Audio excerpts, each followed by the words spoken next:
সংসার হয়ে গেলে একটি মেয়ে সব থেকে বেশি কি হারায় বলো তো? নিজের যত্ন।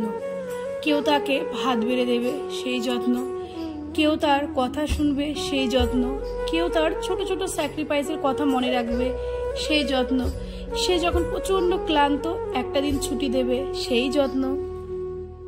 আজকে তোমরা যে ব্লগটা এখন দেখছো এই ব্লগটা কিন্তু মঙ্গলবার ঠিক রাত 12:50-এ শ্যুট করা হয়েছিল। টাইমটাও তোমাদের দেখাবো, প্রমাণটা রেখে দিয়েছি। আর এই ব্লগটা ভেবেছিলাম অন্যভাবে স্টার্টিং করব, কিন্তু স্টার্টিং করার সময় না আমি গোটা দিন সংসারের কাজ টাজ করে এত ক্লান্ত, আমার অটোমেটিক কথাগুলো মন থেকে বেরিয়ে আসলো। আর মনের কথা তোমাদের সাথে শেয়ার করার জন্যই কিন্তু আমি এখানে এসেছি।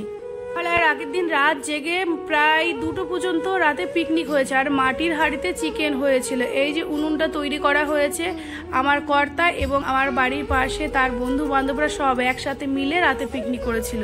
আর আমি যেহেতু রাত জেগে ভিডিও এডিটিং করি, আমি জেগেই ছিলাম। তারপরে ভাবলাম চলো আজকের এই মুহূর্তটাও তোমাদের সাথে শেয়ার করা যাক। প্রতিটা মুহূর্তে তো আমি বন্দি করে রাখছি আমার মনের এবং সোশ্যাল মিডিয়ায়।